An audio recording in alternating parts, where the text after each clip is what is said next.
Hola, muy buenas noches. En nombre de la Fraternidad del Santuario del Corazón de Amatista, su hermano Miguel Arturo les da la más cordial bienvenida al Santuario del Corazón de Amatista. Continuamos con la lectura del libro El hombre, su origen, su historia y su destino, según lo relatado por la Gran Hermandad Blanca, compilado por Berna Escrida.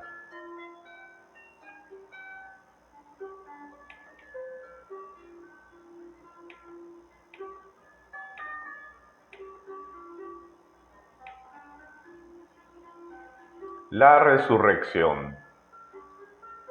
Después de la crucifixión, Juan y María le dejaron a otros la tarea de realizar los ritos finales. Acompañados por un sentimiento de paz interior, bajaron el Calvario en dirección a Betania.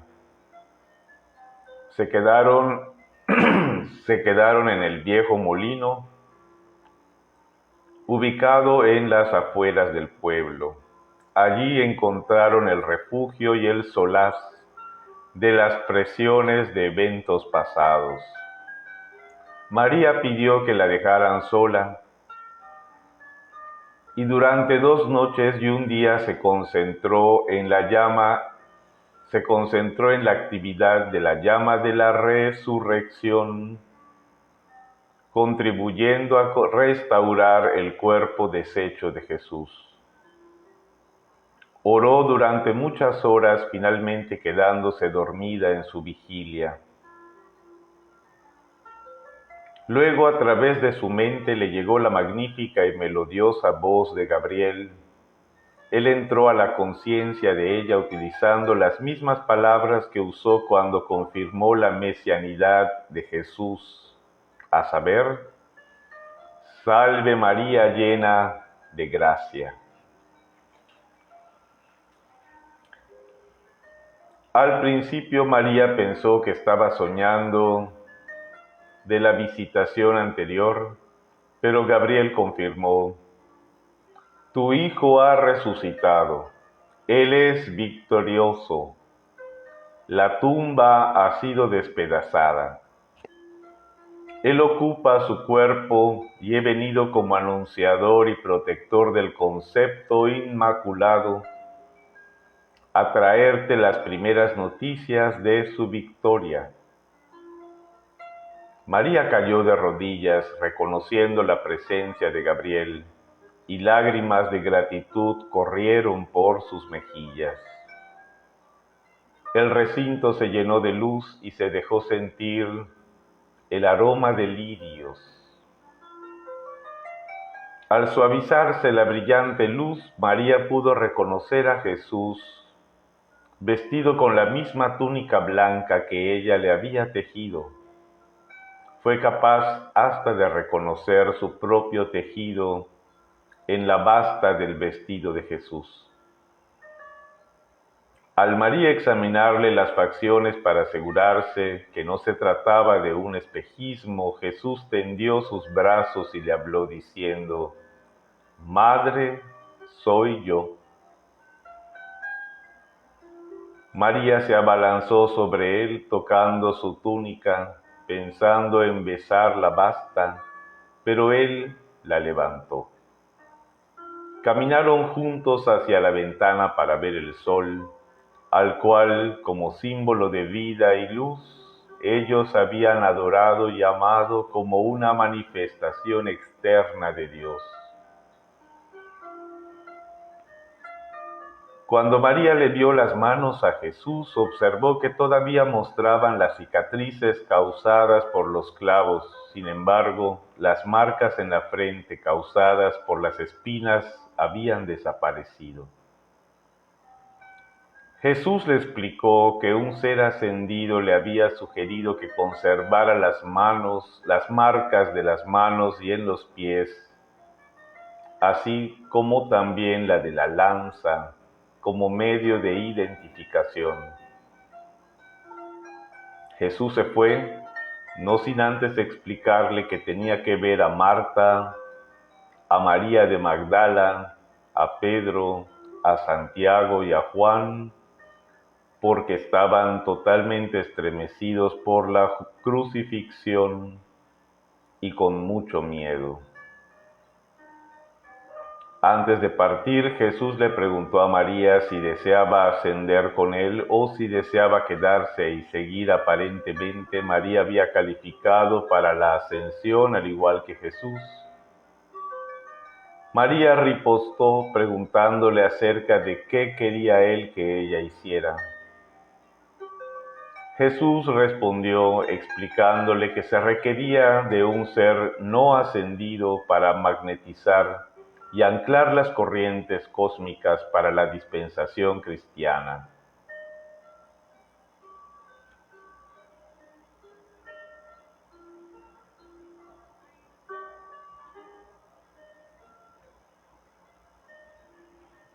María estuvo muy contenta de permanecer, lo cual complació a Jesús. Prosiguió diciéndole que había recibido una nueva dispensación especial de parte del tribunal kármico, bajo la cual le sería posible visitarla a ella y a Juan por 30 años para darles ciertos puntos de la ley que hasta entonces no se permitía que se dieran. Como parte del plan para anclar las corrientes, se requería que en todo momento Juan o María permanecieran en Betania. Jesús añadió que también se le permitía visitar a María y a los demás durante 40 días antes de su ascensión para explicarles la ley. Dijo que enviaría a Pedro, Santiago, Andrés, Lucas, Juan y a las mujeres que los amaban a Betania. Cuando Jesús hizo contacto con sus discípulos después de la resurrección, ya no estaba operando en su cuerpo físico, sino en su ser crístico. Mientras estaba en el sepulcro, con la cooperación del Mahachohan y del Arcángel Gabriel, Jesús transmutó su cuerpo físico enviando rayos de luz desde su presencia Ayam Yo Soy y atrayendo la esencia purificada del cuerpo físico al ser crístico. Jesús estaba entonces operando en su cuerpo de pura luz, en el cual todo átomo y electrón estaba bajo el control consciente de Jesús. Por tanto, podía variar a voluntad la acción vibratoria del ser crístico, permitiéndole ser visible y tangible al grado que quisiera. Este cuerpo de luz no requería de alimento o bebida y no tenía carne ni huesos, pero Jesús podía hacerlo aparecer ante los discípulos como si se tratara de un cuerpo de carne, para convencerlos de su presencia tangible. Elevando la acción vibratoria de su ser crístico, podía atravesar sin dificultad las paredes de los edificios. Al haber alcanzado la maestría sobre la materia, energía, sustancia y vibración, hasta podía ayudar a los discípulos con su labor física. ¿Por qué Jesús sencillamente no ascendió desde la cruz? María explicó que Jesús podía haberlo hecho, pero que se escogió la actividad de la llama de la resurrección para fortalecer la fe de los discípulos y para establecer un foco para la era cristiana. Al aparecérsele diariamente a María y a los discípulos, a veces por minutos, a veces por horas, durante 40 días, los sentimientos de ellos se anclaron en la supremacía de las leyes de Dios Todopoderoso. Los discípulos tenían que aprender que es posible para todo estudiante de la verdad aplicar la ley y alcanzar la victoria de su manifestación.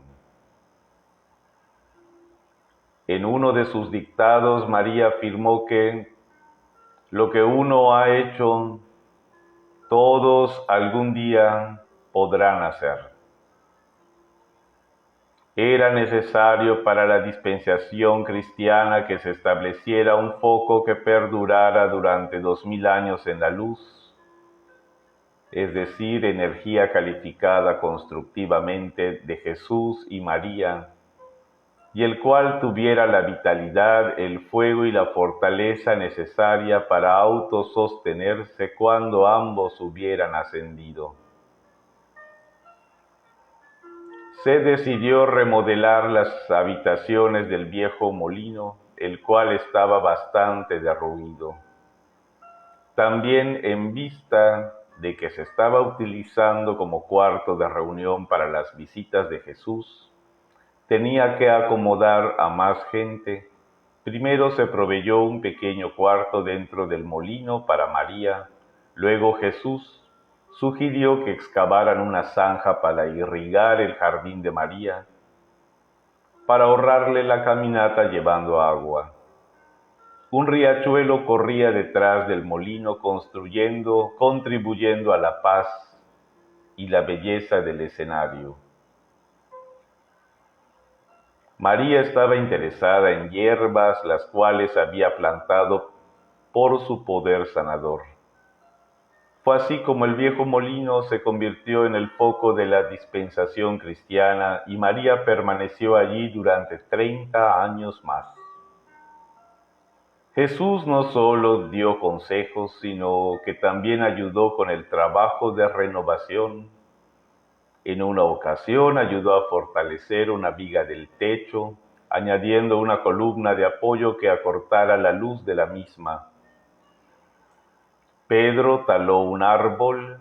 Jesús, utilizando sus aptitudes de carpintero, lo diseñó y juntos colocaron la columna de apoyo en el centro del recinto. Santiago, Juan y Pedro pintaron con cal las recámaras. Tal cual como ha dicho anteriormente, cuando Jesús instruía o ayudaba con la renovación, operaba en el cuerpo de su ser crístico. Todavía no en el cuerpo de Maestro ascendido de su presencia, I am, yo soy. Llegaron regalos de muchos lugares. José de Arimatea envió algunas ovejas. Estas proveían la lana para los vestidos. La esposa de Pilatos, una bella persona, contribuyó con algunos chivos lecheros importados, enviando una carta en la que pedía permiso para visitar.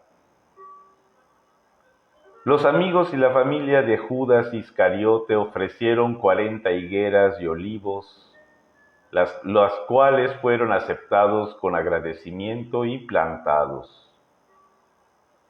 En las noches la pequeña comunidad se reunía y María les hablaba acerca del nacimiento de Jesús y de su vida. Mateo, Marcos y Juan escribieron el cuento utilizando sus propias palabras. A veces María hacía correcciones. Fue así como se escribieron los evangelios. Finalmente el período de los 40 días llegó a su final. Esta vez la partida fue mucho más fácil y feliz. Todos tenían ahora una mejor comprensión de la ley y sabían en sus corazones que el Cristo estaría con ellos siempre, aun si la forma física de Jesús ya no estuviera más presente. Jesús le prometió a Juan que él ascendería al concluir su encarnación. Se la había ganado mediante su amor y fidelidad a la causa y producto de su servicio y cuidado de María. En una ocasión posterior, María le dijo a los estudiantes: en cada ocasión que yo necesité ayuda, allí estaba Juan. En verdad, Él era amor.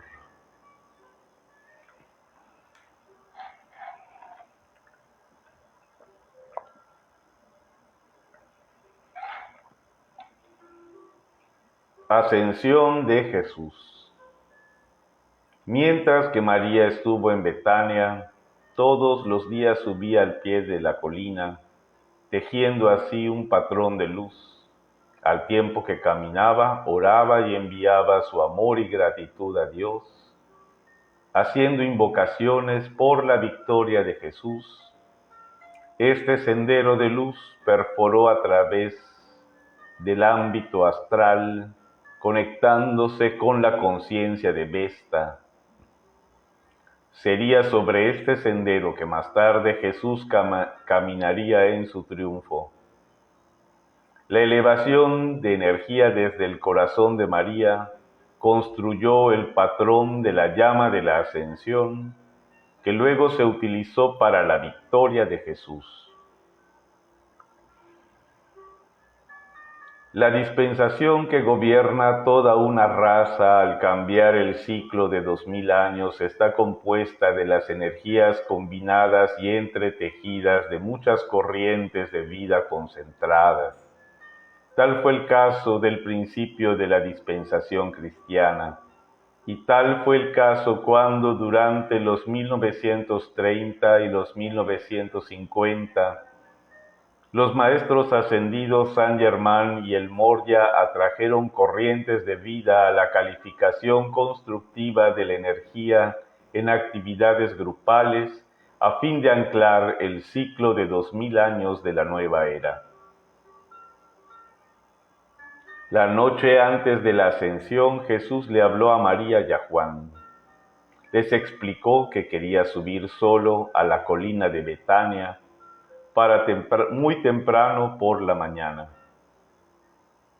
A María, a Juan y a los discípulos se les dijo que aguantaran la gente hasta aproximadamente las 9 a.m.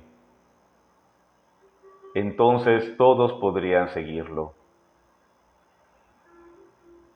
Llegó la mañana y Jesús subió solo la colina. Sin embargo, su presencia actuó como un imán. Su aura era como antes, cuando estaba en su misión, tan magnética y poderosa, que hasta la gente que dormía se despertaba y lo seguía. María le dio indicaciones a los discípulos que no dejaran subir a la multitud, tal cual lo había solicitado Jesús. A fin de mantener la gente armonizada, María se puso a contarles cuentos de la vida de Jesús. A las 9 a.m. en punto, la multitud siguió a Jesús colina arriba. Sus vestiduras ya estaban brillantes y la gente notó que su esplendor se reflejaba en la atmósfera. Tan brillante era la luz que brillaba a través de su cuerpo, que María y los demás apenas si podían verlo directamente. Él ya no habló más. María y los discípulos oraron por él, manteniendo su concentración sobre la llama de la ascensión. Luego, desde la cima de la colina, desde la mismísima roca donde María se había pasado incontables horas en oración, Jesús ascendió al cuerpo electrónico de su presencia, I Am, yo soy. Esto fue atestiguado por 500 personas. En un dictado a los estudiantes de los 1950, Jesús dio la siguiente versión de su ascensión. Juan y la Madre María eligieron reservar ese sitio para mí y así, en esa mañana pude subir calladamente y sin ostentación por el sendero de hierba hasta la cima de la colina de Betania y tener un poco de soledad observando cómo salía el sol disfrutando de las bellezas de la tierra antes de que mis amados discípulos y los que venían a cuestionarse y maravillarse llegaran a la base de la colina.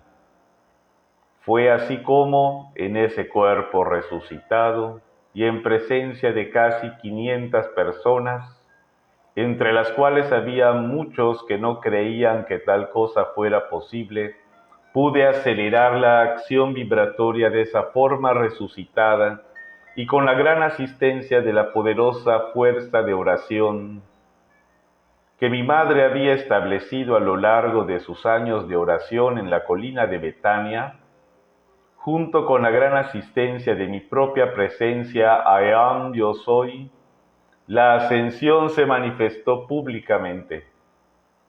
Algunos de los allí presentes la vieron, otros no, ya que al hacerse más brillante la luz, la actividad natural del ser humano era cubrirse los ojos para protegerse del resplandor. Algunos se atemorizaron y dieron la espalda para no angustiarse. Algunos se tiraron al suelo, pero los pocos que permanecieron en pie lo atestiguaron. Ascendí a mi Padre y al suyo, disfrutando de la compañía de seres divinos que han renunciado al nirvana, continuando al máximo de mis posibilidades con la ayuda a toda corriente de vida que, a su vez, dirija su atención hacia mí.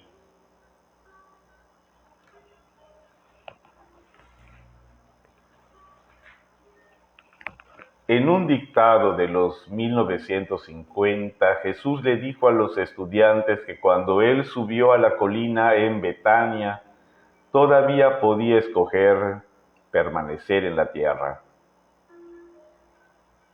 Dijo igualmente que lo más difícil en toda su vida fue dejar atrás a María y a los demás. Según el relato que dieron Jesús y María, Jesús al ascender llevaba puesta la túnica que María le había tejido. La túnica y el cuerpo del ser crístico se eterealizaron cuando Jesús entró al cuerpo electrónico de su presencia, I Am, Yo Soy. Esto se hizo de acuerdo con la ley cósmica, la cual afirma que todo aquello que haya completado su utilidad debe ser introducido en la llama para ser eterealizado, regresando a la sustancia original.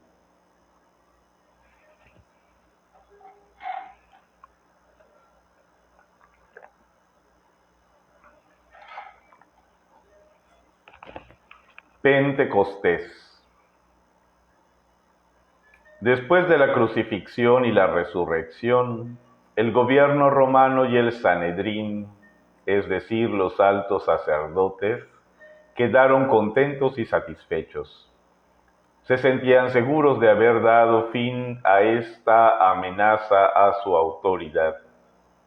En cuanto a ellos concernía, ahora todo volvía a ser agradable y tranquilo. Jesús les sugirió a sus amigos que lo mantuvieran de esa manera y que no atrajeran demasiada atención a su pequeña comunidad en Betania. Pidió que alquilaran un cuarto de altos en Jerusalén, donde pudieran reunirse los discípulos y María. Mateo era el custodio de los fondos, por lo que era responsabilidad suya conseguir una habitación. El propósito de la reunión era el de restaurar la confianza y la fe de los discípulos, los cuales estaban disminuyendo en alguna medida después de la ascensión de Jesús. Aquellos que sabían de la venida del Espíritu Santo se prepararon para el primer Pentecostés. El significado de Espíritu Santo ha confundido a muchos, puesto sencillamente es la energía dadora de vida, sostenedora de vida, en otras palabras, el prana, irradiada desde el sol central y dirigida hacia la tierra. Dicha energía es recibida aquí y vuelta a proyectar por el Mahachohan, Señor de los Rayos. Por tanto, el Mahachohan no solo es el Espíritu Santo, según se le llama comúnmente, sino más bien dirige al Espíritu Santo. La acción triuna de Padre, Hijo y Espíritu Santo no es más que Dios, su creación, el Hijo y la energía dadora de vida irradiada por el Sol central o Espíritu Santo. Así de sencilla es la ley de la vida. El primer Pentecostés consistió en la descarga de una cantidad adicional de prana a la asamblea, la cual tuvo un profundo efecto sobre los discípulos. Cuando tuvo lugar la radiación del Espíritu Santo, los discípulos se llenaron nuevamente del fuego vital. De hecho, quedaron tan llenos de energía que otra gente pensaba que estaban borrachos. Esto le dio un nuevo énfasis a sus vidas. Fue el acto final en su preparación para hacerle frente al público y predicar el Evangelio. María fue aliviada en gran medida porque durante esos 10 días después de la ascensión, muchos se habían apoyado en ella en cuanto a fe y confianza, y estaba mentalmente exhausta. Ahora, después de Pentecostés, los discípulos se hicieron mucho más autosuficientes. El viaje a Gran Bretaña. Después de Pentecostés, la pequeña comunidad de Betania disfrutó por algún tiempo de una paz relativa. Los discípulos enseñaban la ley a quienes deseaban saber. Las mujeres tejían vestidos utilizando para ello la lana de las ovejas. Todos se reunían para plantar trigo, lino y árboles. Por las noches se escribían los evangelios. Pedro, Juan y Santiago escribieron evangelios que permanecieron ocultos hasta el día de hoy. También María escribió algunos tratados sobre sanación mística que nunca han sido divulgados. En cuanto a estos últimos, María dijo en los 1950 que esperaba traerlos a la atención de los estudiantes en una fecha posterior. Un día se recibió un mensaje de parte de José de Arimatea, quien tenía grandes intereses de negocios en las Islas Británicas. Él tenía que ir a dicho país y le hacía una invitación a María y sus discípulos para que lo acompañaran. Anteriormente Jesús le había dicho a María que, antes de ascender, era necesario que llevara el cáliz a las Islas Británicas. Se consideraba que la oportunidad se había presentado ahora para lograr ese propósito. Además, se supo que Pilatos había sido reemplazado por el gobierno romano y que el nuevo gobernador sería menos condescendiente hacia los cristianos de lo que Pilatos había sido. Por consiguiente, se consideraba sensato que María se alejara de Betania durante algún tiempo. José de Arimatea tenía muchos esclavos que podían tripular su barco. María le recordó que en una misión que involucrara el transporte del cáliz sagrado a Gran Bretaña no se podía utilizar mano de obra esclava. José de Arimatea estuvo de acuerdo y los barcos fueron tripulados por voluntarios de la comunidad cristiana. Los navíos tenían velas y remos. Al ofrecerse de voluntarios y llevar a cabo su misión como remeros, estos hombres se ganaron el privilegio de ser los primeros caballeros de la corte del rey Arturo en una encarnación posterior. Juan se quedó atrás. Ya sea él o María tenían que permanecer en todo momento para magnetizar y anclar las corrientes espirituales de la dispensación cristiana. Atrás quedaron también Andrés, Marcos y Marta. Entre los que habrían de hacer el viaje estaban Pedro, Santiago, Bartolomé, Natanael, María de Betania y la esposa de Pilatos, quien iba de regreso a Roma. Era un pequeño, si bien dedicado grupo de personas. Antes de partir por la mañana, todos se arrodillaron a orar. Juan dio la bendición, dejándose sentir la presencia de Jesús. Una vez que el barco hubo anclado en Alejandría, María, Pedro, Santiago y algunos otros fueron a Luxor. Allí María le extendió su gratitud al jerarca Serapis Bey por la asistencia recibida para producir la victoria de Jesús. Desde Alejandría, el grupo decidió navegar hasta Creta. Allí el grupo magnetizó las corrientes para la futura visita del apóstol Pablo, ahora el maestro ascendido Hilarión. Luego el barco se dirigió a Roma para desembarcar a la esposa de Pilatos. Sin embargo, Jesús se les apareció y les advirtió que no fueran a Roma por haber en dicha ciudad un sentimiento hostil contra los cristianos. De manera que el navío orientó la proa hacia el estrecho de Gibraltar. En la punta sur de la península ibérica, María y otros desembarcaron. Su viaje los llevaría a través de Portugal, España y Francia, y a través de las ciudades de Fátima, Lourdes y Orleans. Durante todo el viaje, María estaba en un estado constante de gracia escuchante. A veces escuchaba una delicada explosión de música cuando cruzaba el aura de algún individuo e inmediatamente lo invitaba a unirse al grupo. En Portugal atrajo a quienes luego serían los niños de Fátima y en Francia atrajo a un niñito que luego sería Bernadette o Bernardita. Todos ellos se unieron a un cada vez más grande grupo de viajeros. Las corrientes ancladas en Fátima, Lourdes y Orleans serían vitalizadas varios cientos de años después.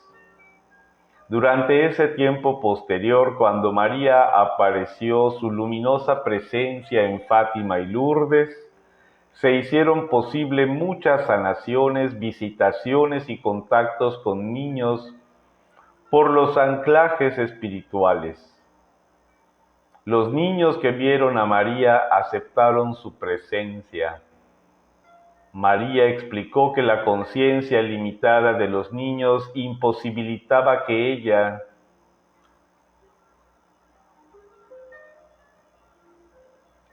les explicara más de la ley.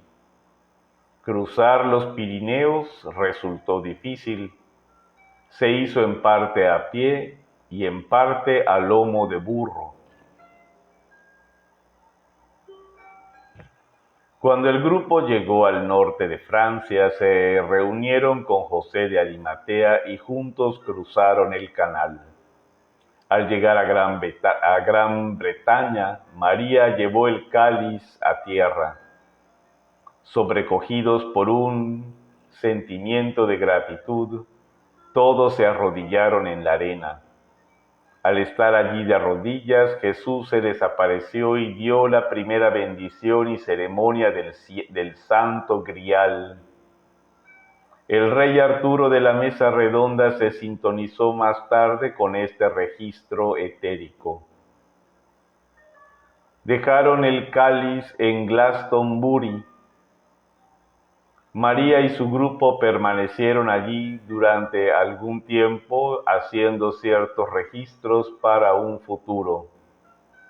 María y su grupo permanecieron en Inglaterra durante algún tiempo disfrutando de su estadía allá.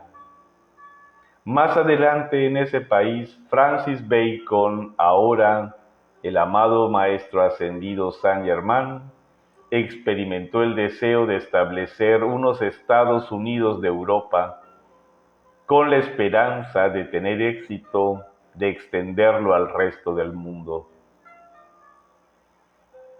Salvo por 3 individuos que permanecieron en Inglaterra, María y su grupo viajaron al norte, a Gales y a Escocia. Luego navegaron a Irlanda, donde María se encontró con un niño quien, en una encarnación posterior, como San Patricio, ayudó a establecer la cristiandad en Irlanda. El chico se unió al grupo de María. Después de su estadía en Irlanda, el grupo de María inició su regreso a casa. El mar embravecido en las costas de España vapuleaban el navío de un lado al otro. Tampoco era fácil viajar con los niños pequeños que había a bordo en el viaje de regreso. Había muy poco espacio en el navío. Sin embargo, considerando que a bordo había comparativamente gran cantidad de extraños, María y su grupo tuvieron un viaje armonioso de retorno a casa, navegando de nuevo por el Mediterráneo. Al llegar a casa después del largo viaje, María se encontró con que la casa se había operado sin problemas gracias a los buenos oficios de Marta. Sin embargo, otros asuntos estaban muy desorganizados. Juan, a punta de su amor, había mantenido al grupo junto y en armonía. Pero asimismo él era un soñador y había permitido muchas libertades individuales. En tal desorden estaban las cosas que Pedro hizo la promesa de nunca más irse de viaje a menos que Santiago se quedara a cargo en vez de Juan.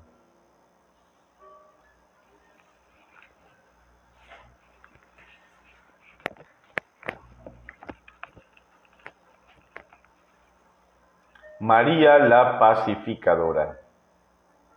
Al reflexionar en el lapso de 15 años transcurridos entre el viaje a Gran Bretaña y su ascensión, María lo denominó los 15 años más difíciles. Los tiempos eran difíciles porque personas de diferentes antecedentes y orígenes tenían que hacer los ajustes necesarios propios de vivir juntos en recintos pequeños. Dependía de María ser líder y árbitro. Al asumir esta posición de liderazgo espiritual, resultaba claro, al leer las notas originales, que María nunca se proyectó como una líder fuerte. Su función consistía únicamente en dar direcciones generales, lo cual puede compararse con la tarea de un ombudsman, quien opina únicamente cuando se le solicita que lo haga. Un día Pedro se acercó a María, señalando que la mayoría de la comunidad cristiana todavía celebraba los días festivos de los judíos, que ya era hora de poner en práctica las enseñanzas de Jesús y establecer algunos días festivos cristianos. María estuvo de acuerdo y Navidad fue el primer día santo cristiano que se celebró en Betania. Los discípulos prepararon un pequeño pesebre como sorpresa para María y se volvió a recrear el nacimiento de Jesús. Siguieron la celebración de Pascua, el día de la Ascensión de Jesús y de Pentecostés.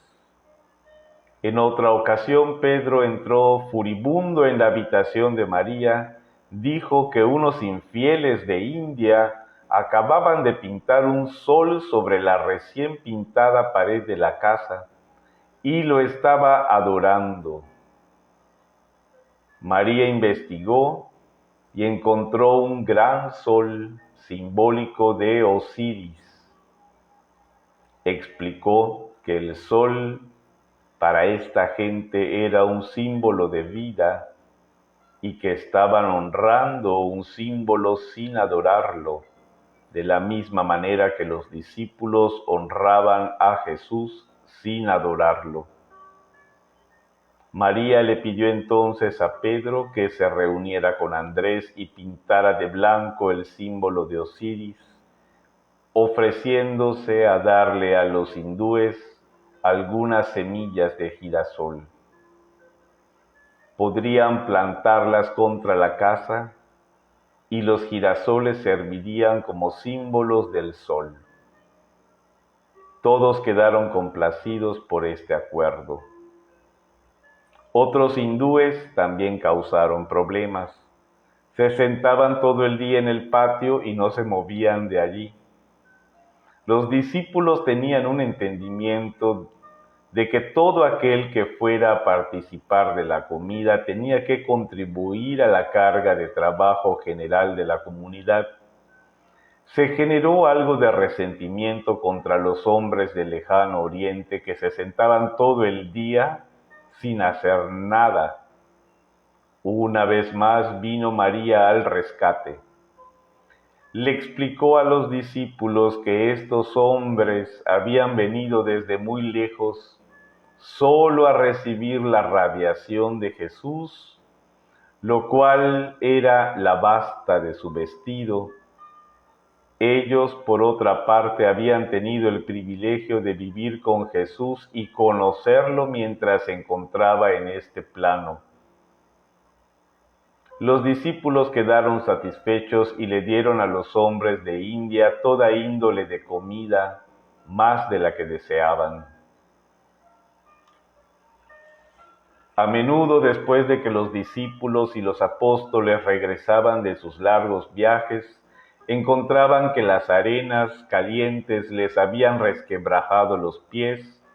Así, María, con la ayuda de María Magdalena, creó un ungüento que rápidamente los sanaba.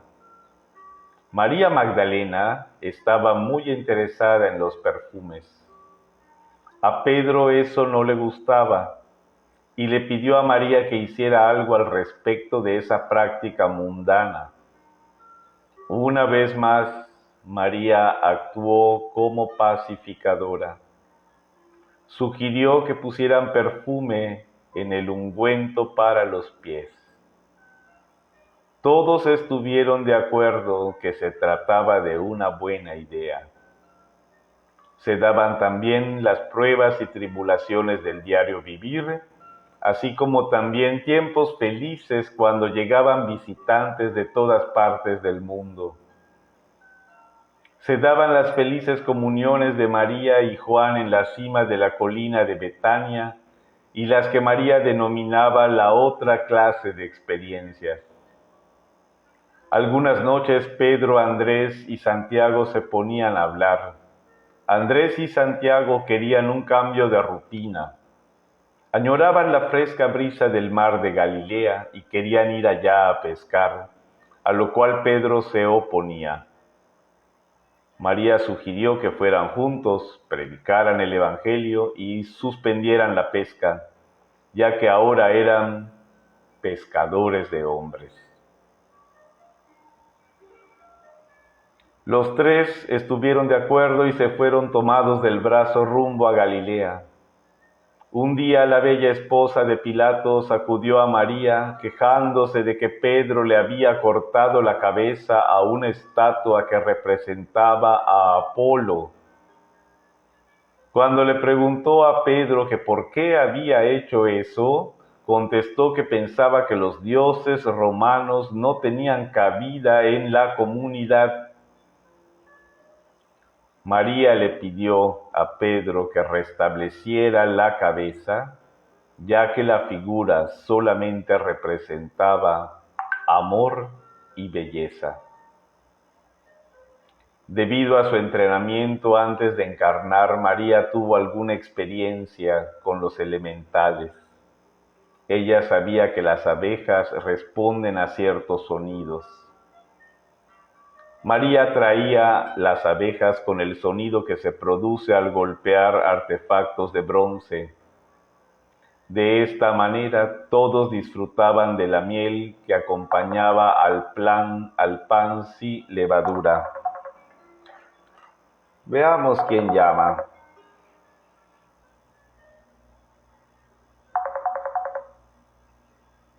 Sí, diga. Diga. Hola. Hola. Diga. Aló, buenas noches. Buenas noches, diga. Por favor, ¿es el santuario de la Santa Matista? Así es. ¿Cómo puedo hacer para ingresar allí? Disculpa, explícame, por favor. Muy bien, mira, te está hablando el hermano Miguel Arturo y en este momento estoy en plena transmisión dando una lectura, estamos en clase, pero por favor dime cómo te llamas, La interrupción. dime cómo te llamas, ¿cómo? Bernaza. No escucho bien, ¿cómo te llamas? Hermania Bernaza. Hermania Bernaza, ya te conozco, ya te conozco, ya te conozco bien, sí, ya te conozco. Ah, ya me conoces. Ya te conozco porque el sacerdote, el hermano sacerdote Esteban pidió unos decretos por ti, incluso hemos decretado por ti.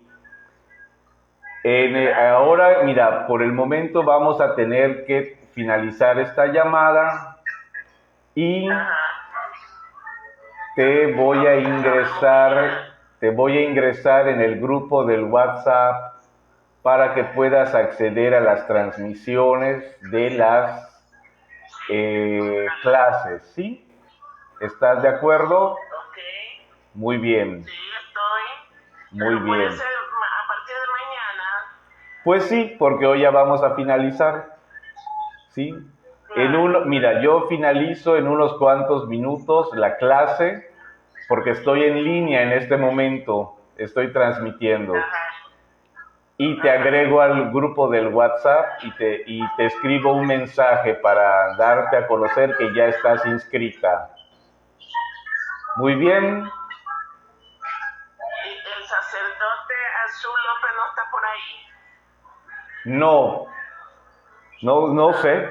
No sé si está aquí, porque la clase es virtual, no es presencial. Ah, ok. Sí. Gracias. Hasta luego, hermana. Gracias a ti.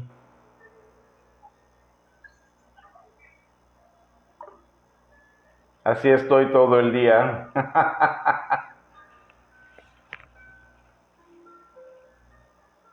De esta manera todos disfrutaban de la miel que acompañaban al pan sin levadura.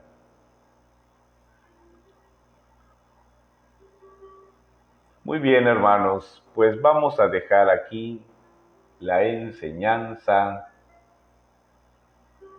Por hoy ha sido todo y nos vemos mañana en la meditación del rayo violeta. Chao.